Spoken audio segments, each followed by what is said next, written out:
নমস্কার ফ্রেন্ড, তো চলে এসেছে একটা নতুন ভিডিও নিয়ে। তো দেখুন, এটা হলো হন্ডা এসপি 125 BS6। দেখুন এর ইসিও লেগে আছে।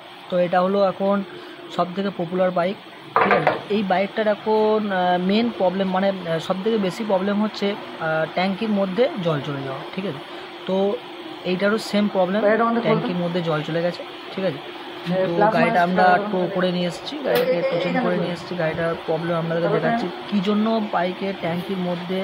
মেন কথা হলো এসপি 125-এর ট্যাঙ্কির মধ্যে বেশিরভাগ জল কেন পৌঁছায় সেটা আপনাদেরকে বলছি। দেখুন, আগে বাইকটা আমরা ব্যাটারিটা ফিটিং করে নিচ্ছি, তারপর আপনাদেরকে দেখাচ্ছি যে কী প্রবলেমের জন্য এই বাইকের ভেতরে জল চলে যাচ্ছে, ঠিক আছে। তো মেন হলো জলটা বার করাটা মেন ব্যাপার নয়, জল তো ট্যাঙ্ক ওয়াশ আর পাম্প ওয়াশ করলেই জল বেরিয়ে যাবে। তো এটা মেন প্রবলেম নয়, প্রবলেমটা হলো কোথা থেকে জলটা পাস প্রবলেম হচ্ছে সেই জায়গাটাকে আমাদের ধরতে হবে। সেই জায়গাটা আপনাদেরকে দেখাচ্ছি।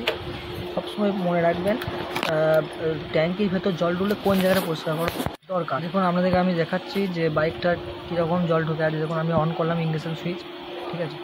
আপনারা লাইভ দেখতে পাবেন কীভাবে আমরা এর প্রবলেমটার কাছে পৌঁছাই, ঠিক আছে। দেখুন চাবি অন করলাম, দেখুন পুরো জল বেরোচ্ছে, পুরো বাইকটা থেকে জল বেরোচ্ছে। দেখুন একটু বাইকের মধ্যে যে তেলটা আছে, মোটামুটি গাড়িটার 5 লিটারের ওপর তেল ছিল, তো হাফ জল হয়ে গেছে বাইকটার।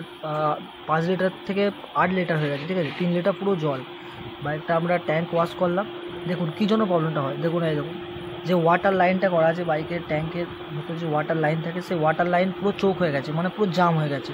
তো এই ওয়াটার লাইন যদি জাম হয়ে যায় আপনাদের, তো জল ট্যাঙ্কির ভেতর ঢুকে যাবে, ঠিক আছে। তো এই লাইনটা সবসময় ক্লিয়ার রাখতে হবে।